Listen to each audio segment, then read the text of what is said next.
On this episode of Three Tool Players, Brian gives his top 10 baseball movies, but with a twist. These are Brian's top 10 movies where baseball plays a supporting role. Jack Nicholson broadcasts his own World Series game in a psychiatric ward. Tom Cruise can't think without his bat. And Brian appeals to a younger demographic to the disapproval of Spear and Dan. All this and more on this episode of Three Tool Players. Welcome to Three Tool Players. I'm Chris Spear, and alongside me, as always, are the Hammer brothers, Brian and Dan Hammer. Say hello to the internets, fellas. Hello to those internets, fellas. Ahoy, ahoy.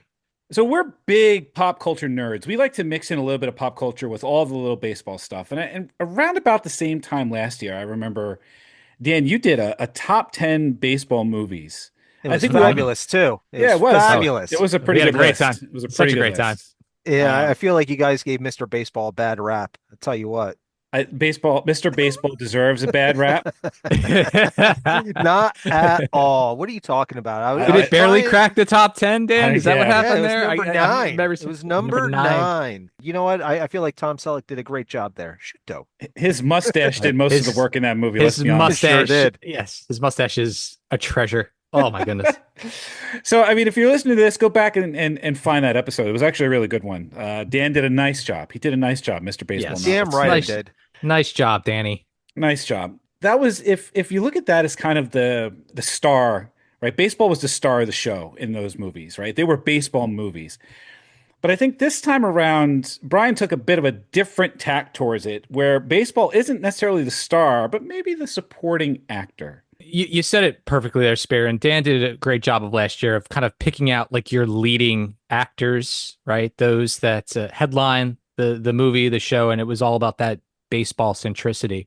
Whereas this approach, the one that I'm going to provide for you both today in terms of a list, is the supporting actor. The one that says, this movie's not really about baseball, but there are baseball like items, there's baseball tropes that happen throughout, maybe even a key moment in the movie, a subplot, if you will, that helps propel the movie to its greatness. So why don't we get started with a fun one? You may not realize this, but Captain America, the First Avenger. We all know he fights the bad guys, and then he ends up getting encased into ice. They thaw him out after 70 years. And when he wakes up in this hospital room, he hears a radio going on, and there's a baseball game in the background. And all of a sudden, his eyes start to widen a little bit, and this woman walks in 1940s garb, I should tell you, right? The gam's on this lady. She's like, "Welcome back, Captain Rogers. You've been asleep. You're in New York City. Don't worry, everything's great." And he goes, "Tell me where I really am, because I know this isn't the place, because the game that's on the radio right now is a game that I was at. Right. It's the Dodgers against the Phillies." And now you're going to tell me what's up. And then all of a sudden, boom, he busts out of like this like situation room, and he ends up in present day Times Square, where he gets surrounded. And then Samuel Jackson comes in and says, "Hey, Cap, we got to talk here. All right. Yeah, we got a mission for you, Cap. We got a mission for you. We got a mission for you." That's an interesting pull. A baseball game plays a pivotal role in advancing a plot point towards the end of the movie. That's a good job.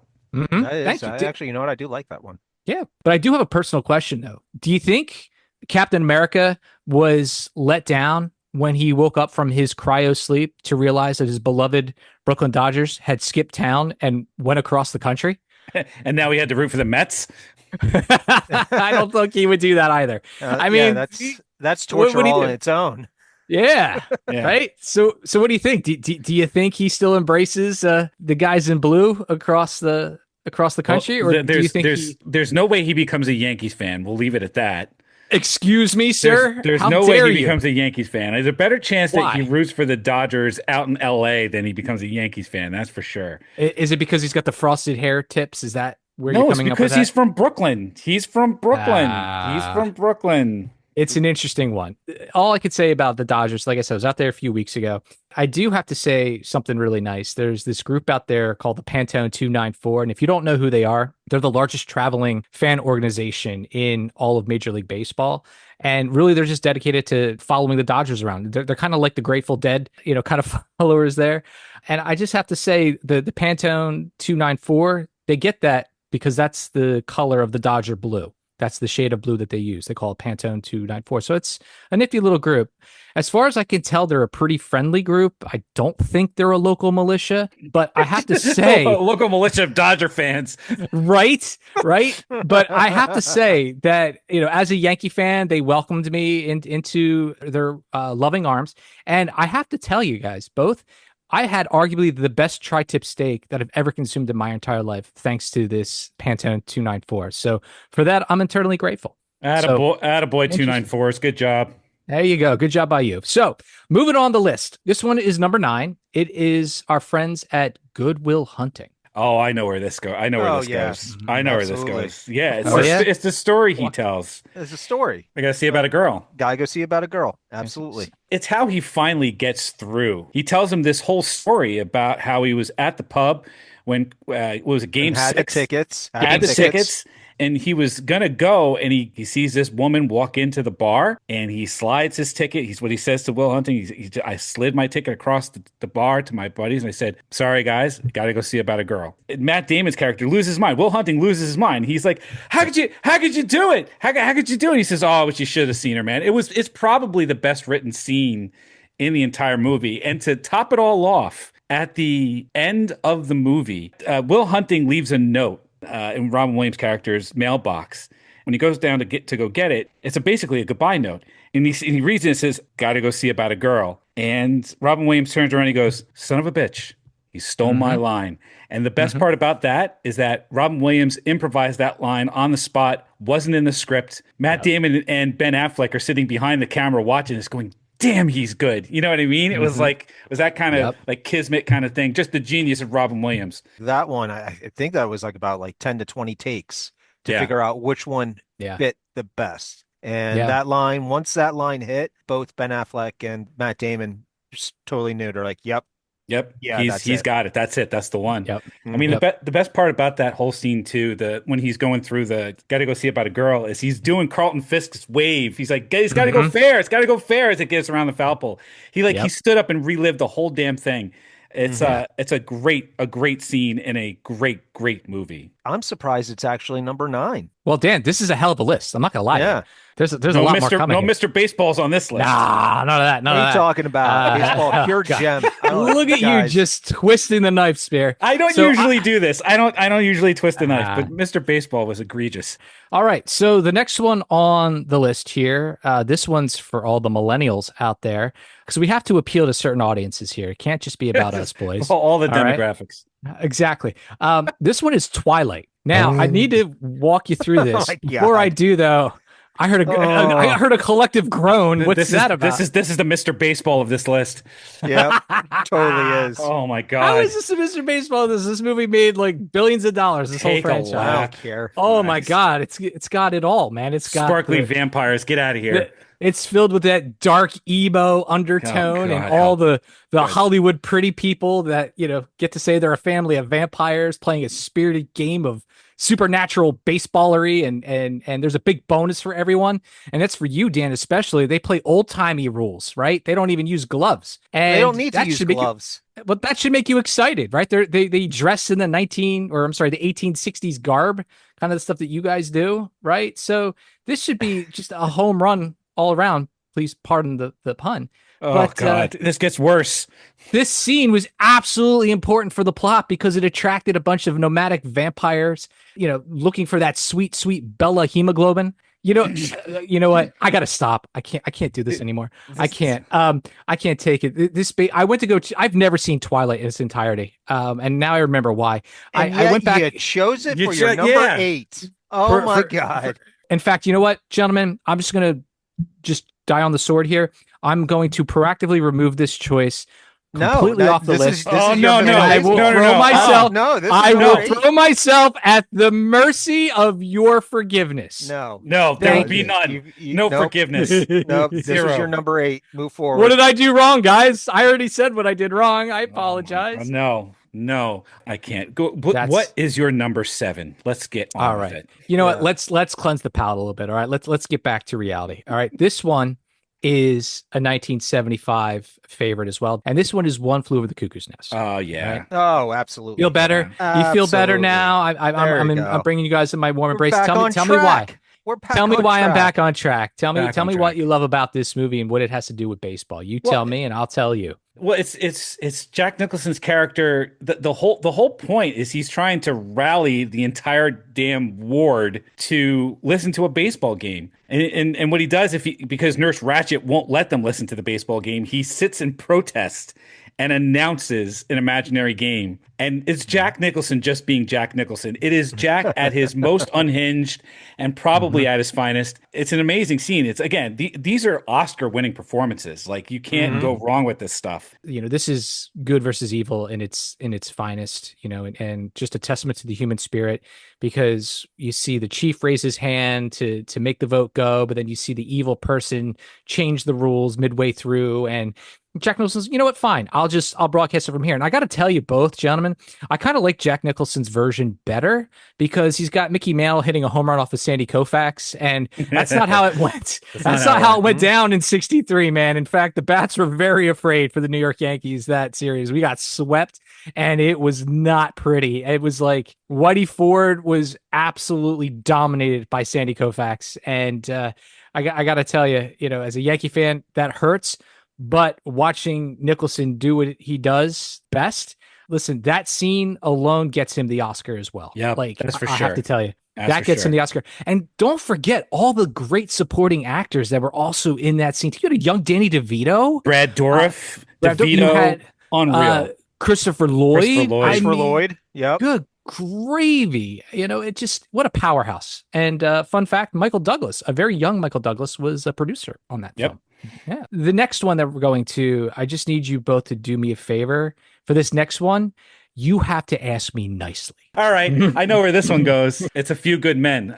This one's really good because I mean, the very first scene where you meet Kaffee, he's playing softball. So it's baseball adjacent, but he's a big baseball fan through the whole movie. And I think the biggest thing about Kaffee's character is his bat. He is always talking and thinking with his baseball bat. In fact, at one point, he's trying to work through a problem. He goes, "Where's my bat? Like, I need my bat. I think better with my bat." And Demi Moore's character says, "Oh, I put it in the closet." He goes, "Don't ever put my bat in the closet." The thing about, you know, Tom Cruise's character thinking with his bat, but also just his words of encouragement, like on the diamond, like he's talking to a guy that's, you know, not really that great, but, you know, he tells the guy, he's like, "Listen, you know, if you open your eyes, your chances of success go up by a factor of 10. That line was completely improvised by Tom Cruise. He also spent a lot of time just practicing and working on his hitting, his throwing, all that great stuff. And it was such a great movie. You even go back and watch the scene. He's actually having a debate with a prosecuting attorney about a client that Tom Cruise is defending because the guy was stupid. He says it's not because he did anything little. He says he tried to smoke oregano, and they were trying to nail him on marijuana charges. So the fact that he was sitting there and hitting ground balls for infield practice while debating effortlessly with this prosecutor was absolutely like cinematic, like greatness. Moving on to the next one on our list, we have the movie Frequency. Dennis Quaid is the father of Jim Caviezel in this movie, and Dennis Quaid dies in a fire when Jim Caviezel was just a wee lad. What was it? I think it was like either like 20 or 30 years later. Jim Caviezel stumbles across his dad's old fire radio. So he wanted to take a look, see if he can fix it. So he gets it working. And then all of a sudden he starts talking to someone and finds out he's talking to his dad from 30 years ago. Yeah. And, you know, the thing is, it basically, like, it was a murder mystery. That's basically what this story was about. But the way that they intertwined it was they were talking about the 1969 Miracle Mets. And yeah, so that's what it was, 2000. So it was 1969 to 1999. His dad passed away from a fire, which happened, I think it was like 2 weeks later or like a week later that the fire was going to happen. So Jim Caviezel helps his father out to say, like, "Hey, don't go to that fire. Do something else. You're supposed to go through this one door and you went through another door. Check, follow your instincts so you survive." But then the butterfly effect happens, right? And then all of a sudden you have a serial killer out there that doesn't kill 2 people, they kill like 9 or 10. So then it gets to be a whole thing. And big plot twist, The mom happens to be one of them. So it's really just it's a a fun fantastic story. movie. Yeah. It's a fun story. It gets deep, but it also has a lot of heart. But the whole baseball thing, right? The fact that they're talking about, play-by-play things that happened for the Miracle Mets in that 69 series give credence to the Dennis Quaid character as he's trying to kind of plead his case to like his buddy Satch, who runs the I guess he's like the lead detective there. But all told, it's because of the happenings of this baseball game in the backdrop add plot points that are absolutely critical to making this movie what it is. Not to mention the fact that, you have, a pivotal thing where the Mets win the series and we have a win for our father-son protagonists at the end. So it's a real good movie. If you had a chance to see it, sometimes that gets flies under the radar a little bit, but definitely very entertaining for sure. All right, so moving on, let's get a little lighter here. Better Off Dead. The French exchange student, Monique, she meets the boy across the street who is John Cusack or Lane Meyer. And if you go back and watch this movie, you'll see why he, starts out as a loser, but she brings out the best in him. In fact, she's a fixer. She ends up helping him fix his 67 Camaro, rebuilds it so he returns to his glory on the strip there. She makes him confident to be the skier and person that he is. And the end result, the ending scene of the movie is a shot right out of Dodger Stadium. In fact, they took a helicopter and they flew it out of the stadium and they panned away. But the last shot you see is Lane and Monique kissing on the hood of his car right by the mound of Dodger Stadium. The car is actually parked on the mound, which is kind of crazy to me. And you see Johnny the Paperboy riding in from center field on his bike, trying to get his last $2. So baseball is still a part of this movie because the only reason she came to America was she wanted to see the Brooklyn Dodgers. Now I'm like second guessing. I'm like, you have Good Will Hunting at number 9 and you have Better Off Dead at 4. Yeah. Do you want to know why? Because they're talking about Boston being great. I don't care about that. Oh my God. Bottom of this list. Boston could eat a bag of it. Darn Yankee fan. That's right. Let's move on to number 3. Bueller. Yeah, this one had to be on here. Yeah, Bueller. Absolutely. Had to be. Tell me why. Well, because it's a whole part of his day off. Like he goes to the game, and I mean it's him going to the game. It's the batter swing batter. Like you gotta have that. Candidate swing batter. Like you gotta have it. If we were playing by the rules, we'd be in gym class right now. Exactly right. Exactly right. I mean, there's so much sweetness to this scene, Dan. You've hit it on the head right there because that's exactly what I was going to say. Well, I mean, what better way to like blow off school for the day? And not to mention the fact that the folks at Regularville are all pulling for Ferris. Like you see it right outside on the jumbotron, say Ferris, right? Yeah. So absolutely. How could you not love this movie? But did you also notice something here in this scene?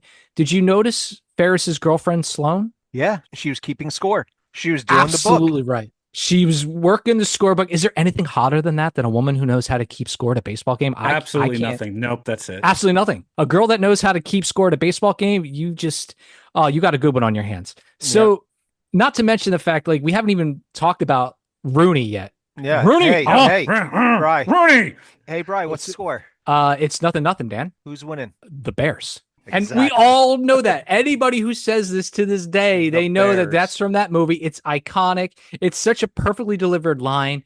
And Rooney he totally eats it. Like, he totally deserves that. The fact that he's not even listening to the guy that's talking to him, he's so full of himself. He's just so hateable. Not only the fact that even in that scene, you see him do that stupid, like, wind-up pitch, and then he, like, throws the thing into, like, a wastebasket, like, mixing baseball with basketball. Like, this guy is such a ugh. But the timing on Ferris Bueller catching the foul ball, and this was right after Rooney thought that he caught Ferris Bueller, but it was actually a girl, and she spit soda on him.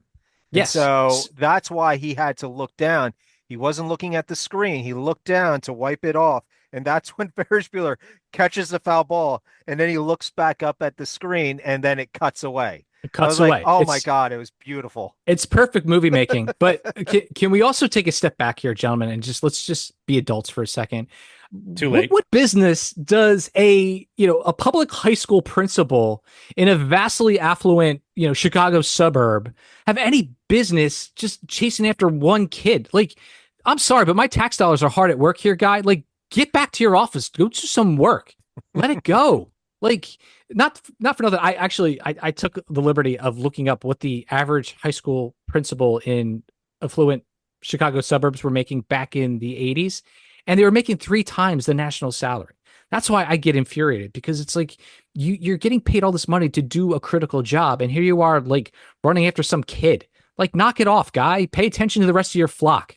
What's the matter with you? Are you guys ready? That's a very specific thing to get upset about, but that's okay. I do. I'm fiscally responsible. Getting paid 3 times the salary, and he's going gallivanting trying to find this other teenager.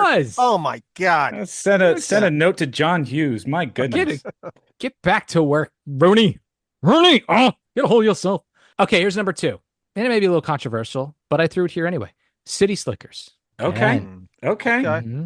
During the movie, the 3 best friends, they're on this dude ranch, and they're trying to do like this cattle vacation, but it's also a way for them to kind of rediscover themselves, right? Because Billy Crystal feel like he's missing something in life. One of the friends asks Billy Crystal, "I need you to answer me a question. What is the best day in your life?" And you cannot say the day your kids were born, because that's too easy, and we all say that. But outside of your kids being born, what is the best day of your life so far? Billy Crystal's character goes on to tell us a story about the first baseball game he ever went to, and that was at Yankee Stadium with his dad. He talks about, holding his dad's hand as they walk underneath the bleachers and the stands, and then they come out onto the sunshine, the big green grass. And the reason this was such a big deal too was he only saw baseball games on their TV in black and white back then. So to see this was his first game in color. He sat there with his dad throughout the entire game. His dad taught him how to keep score, and even Mickey Mantle hit a home run that day. So he says it was an amazing day. And his friends were like, yeah, that really was an amazing day. It was a really great share on his part, because his 2 friends also opened up about their best days and what it meant to them. But they also talked about their worst days as well. So you don't get to that key plot point. You don't get to, that movement without that story from Billy Crystal. Now, it's interesting because Billy Crystal is a Yankees fan in real life. He's talking about a story about the Yankees, yet he's wearing a Mets hat throughout the entire movie. Here's why. Because if you recall, back in the 80s and 90s, along with Robin Williams and Whoopi Goldberg, Billy Crystal would host an annual charity comedy event called Comic Relief. You guys remember that? Yeah. So Comic Relief. And they basically did these charity events to benefit the homeless and assist the homeless population. The New York Metropolitans gave a very sizable donation to that cause one year. So as an homage and as a thank you and a tip of the cap, Billy Crystal wore the Mets hat through the movie City Slickers. Well, that's a good job by the Mets. No, that's a good job by Billy Crystal. That's a good job. So gentlemen, are you excited? We've got to the pinnacle of this supporting cast category here. Yeah, well, I know that it's not going to be one movie that you didn't mention, which I'm very sad about, but we can move forward. Are you sure it's not going to be this movie? But we'll see I definitely know that it's not going to be this movie. I think we both know what your number 1 is going to be. I have one that I think is missing. Yeah. So what's the one that you think is missing, Dan? So the one that I feel that is missing is another movie that had Robin Williams in it. Hook. You're gonna say Hook. Run Home Jack. Run Home Jack. Run Home Jack. Of course, it was about Peter Pan and everything, but I feel like baseball had a presence in that movie. It did. He missed the big game. He missed Jack's big game at home, and then he didn't want to miss his game in Neverland. And so he stayed there and he watched his son bat. What's so funny about it is, it's Smee pitching like a wacko, kind of like, how you see like the softball pitchers, the slow pitch softball pitchers pitch today, trying to do like all these like wacky gyrations, and then all of a sudden throw the ball and, he's stealing second, and the Pirate shoots him. He's like, no, that's bad form. We're playing by Sir Jack's rules. The whole thing about Neverland was you're going to forget. So the guys were putting up, hey, hit a home run, Jack. But instead, they flipped the words and said "Run Home, Jack," which Home. I thought was really cool. And then he started remembering. He's like, "Oh wait, I'm in Neverland. My name is Jack, and I'm not supposed to be here. I'm supposed to get home because my sister told me Neverland makes you forget. Don't forget." Yep. And he was starting to remember, but then once they turned around and said "Home Run, Jack," he kind of snapped back in. He's like, "All right, yeah, I'm gonna go back to hitting." So That's right. like As you should. those things. And right. I'm surprised that that was not mentioned. I know that's not number one. Spear, which one was yours? Well, so the one I know what number one is going to be, but the one I think you missed is My Blue Heaven. Oh, yes. Mhm. You're right. Absolutely. My Oh Blue right. Heaven, My Blue God. Heaven certainly needs to be here You're instead right. of Twilight. That's for damn sure. Yeah, Twilight's your Well, Mr. Met. I'm There you glad. go. I'm glad you said that because I was going to say I was jumping onto the altar of forgiveness, and I will happily exchange Twilight for either two of these movies. I think they're interchangeable.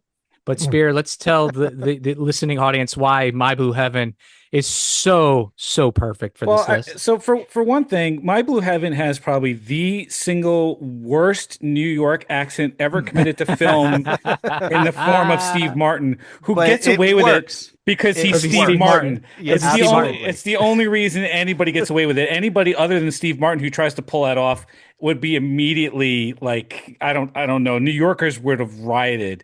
But because he's Steve Martin, he gets away with it. The scene in the grocery store in the supermarket Because you where he says, melt.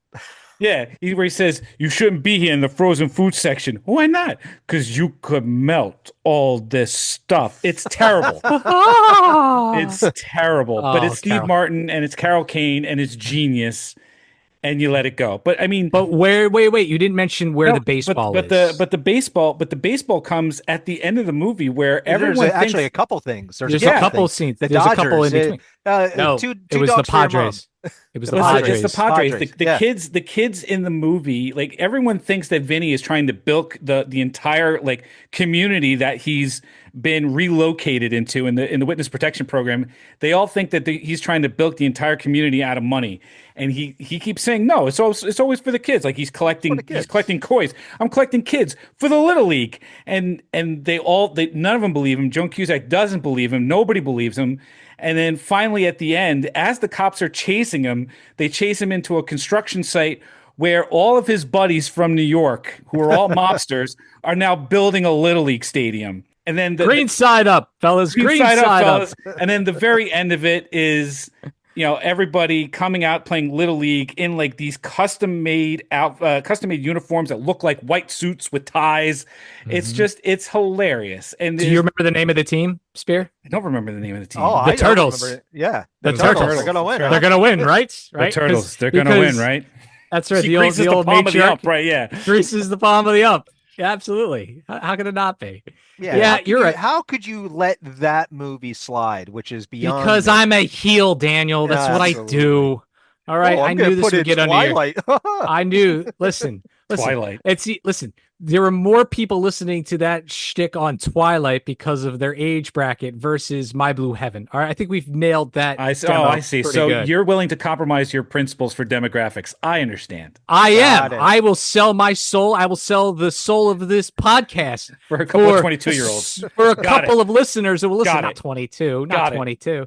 32, Spear. Because let's be honest, like no one's heard of half of these movies. I went back to a movie that's 51 years old at this point. And they're like, One Flew Over the What? I mean, we know it's an amazing movie, but there's people looking at us like with doe eyes. So you ready for number one? Here's number one. We all know it's coming. Absolutely. And I Must Kill the Queen. Hey, gentlemen. It's Enrico Palazzo. The Naked Gun. This is the first Naked Gun movie for those of you listening at home. The first Naked Gun movie is a perfect comedy. The remake that was just released pales in comparison to the greatness that is the first Naked Gun movie. Even Naked Gun 2.5: The Smell of Fear was hilarious. Like if you go back and watch that sequel. But we're going to talk about we're going to talk about the first one for a second. So here's what's great about this movie, right? The fact that you have a plot to kill the Queen of England who's attending this ball game. It's between the Angels, but MLB said, okay, you can use real teams. You can use the Angels, and they wanted to use the Dodgers, but they said, no, you even though you're going to be filming at Dodger Stadium for some of this stuff, we're not going to give you the Dodgers, but we'll give you the Mariners. And at the time, Major League Baseball was like, the Mariners are kind of a struggling team right now, and they need a little bit more brand recognition. They've only been around for about 14 years at that point as an expansion team. So you have the Angels against the Mariners. The whole point is there's going to be a player that is going to assassinate the Queen because they're going to be under some kind of crazy mind control from Ricardo Montalban. And it's up to our hero, Detective Frank Drebin, to find out who the killer is. And the best way he can do that is to infiltrate the game. First, he comes on as the alto or soprano. What would you call it? The person who sings? So he's not singing any arias. He's no soprano, but he comes he's out. No soprano. He's a tenor. He can sing out he's a tenor. So he comes out to sing the national anthem, right? Yeah. National anthem. But he forgets all the words, and basically he beats up the guy Enrico Palazzo, takes his place, and sings the worst rendition of the national anthem possible. Murders it. Murders it completely. Butchers it. But then it gets worse. In the funniest possible way. Yeah. And then it gets worse. Then he finds himself as the home plate umpire. What he does is he runs into the umpires, and the last umpire was the plate umpire. And he's like, hey, have you taken a look at this bat? There might be something wrong with it. And then knocks him out, takes his clothes, and goes out there to be straps up as a home plate umpire. That's right. Becomes the home plate umpire. And then he goes ahead and he frisks every player that comes to the plate to bat. He frisks the catcher, and he also just comedically, he doesn't know how to call balls and strikes. The first ball comes over the plate and there's just silence. I mean, it's comedic gold across the board. And the fact that, he calls the final strike 3 because he knows the crowd is happy about it. The ball doesn't even cross the plane, and he goes, "Stay right 3," and then he does the moonwalk. Yeah, he does the moonwalk, and then he gets to a part where he has to stop the third out from happening in this particular inning. So he's calling the like inning stretch. Yeah, it was the 7th inning stretch. Was that the Queen was going to be assassinated? Assassinated, right? So he had to stop it from happening. The last from happening. And then all of a sudden, it turns into a mad dash to the point where even the umpires get into a fight because there's a rundown. There's a rundown. I don't think I've ever seen a rundown between umpires. And believe it or not, that was Joe West that was in that scene. So when the two umpires are arguing with each other and they're bumping each other, Frank Drebin throws out Joe West and he throws out the other guy, which has never happened before in ever Major League Baseball, an umpire throwing out another umpire. And then all hell breaks loose because, as you both know, the person that is the perpetrator of this assassination being brainwashed is none other by who? Reggie Jackson. So then you got this Reggie Jackson who's just retired from Major League Baseball a year prior. He's on his way to the Hall of Fame. And what I love about this, it's so campy and so weird. Would you ever think to hide a gun underneath a base? Second base. Yeah. Yeah. There's a Glock waiting for him under second base. He grabs it, So that tells you the kind of pull that Montalban had as a supervillain in this movie. But all kinds of hilarity ensues. But Frank Drebin saves the day. It's a fantastic movie. It's all I gotta say is this: it's masterful. This isn't a movie about baseball, but it's got a baseball plot device to it, and it doesn't get any funnier than that in terms of the madcap and just the buffoonery that is The Naked Gun. The last half hour of that movie, it builds. It just keeps getting stupider and stupider and stupider, and it gets funnier and funnier. It's like how else is this going to go wrong? But the more it goes wrong, the funnier it gets. It's like you said, it's a masterpiece. It's a perfectly done comedy movie. In the last half hour, winning that baseball game is just perfection. And shout out to that broadcaster booth, because Tim McCarver was in that booth. Kurt Gowdy was in that booth. Mel Allen was in that booth. Wow. Dick Enberg was in that booth. Dick Vitale was in that booth. And so was Jim Palmer from the Money Store. Money Store. We were all in that booth. That was a murderer's row of sports commentators. That was unreal. Absolutely right. And there were only 2 Major League ball players. One retired. We already talked about Reggie Jackson. The second one was Jay Johnstone, who was the leadoff batter at the beginning of that whole fracas. All the other players were minor league players from surrounding San Bernardino County. That's how they were able to get their players on the board there. gentlemen, you probably saw this one coming a mile away. I probably tipped my pitches, so to speak, as we got to the apex of this list. But aside from Twilight, were there any other surprises that you saw on this list? No. So great list. I mean, with the exception of Twilight, and for that you need to do several laps. Yeah, but great list. Really good job. Really good job. Hey, Spear, I want to ask you a question. Yeah. So Brian's Twilight snafu, is that worse than Mr. Baseball? 10 times worse. Damn right it is. I mean, it's not even close. Damn right it is. Because you're leaving off My Blue Heaven and Hook. I'm like, come on. Terrible. Come on, man. Like Terrible. I said, gentlemen, you can both interchange any of those with Twilight. You'll your mother's soul for a couple of listeners. My goodness gracious. No integrity. No integrity. Hashtag diamond Anna skin. That's what you want. You want a diamond skin. Hey, listen, that guy went on to become Batman. Give him a break. Sparkly vampires do not belong on this list. End of story. No. I'll tell you where else sparkly vampires will not exist. Anywhere in the back catalog of the Three Tool Players podcast, which you can find on Apple Podcasts, on Spotify, or on YouTube. And please do us a favor. Leave us a review. Give us 5 stars. Let us know what you think. It'll really help us out. And make sure you mash or smash those like and subscribe buttons. I imagine that's what the millennials say, right? That's what you're going for. The Twilight viewers, right? Yeah. The Twilight viewers, yes. The millennials. Smash those like and subscribe buttons. And you can follow us on TikTok and on Instagram at 3 Tool Players. For Brian and Dan Hammer, I'm Chris Spear, and we thank you for listening to this episode of 3 Tool Players. It's Enrico Palazzo!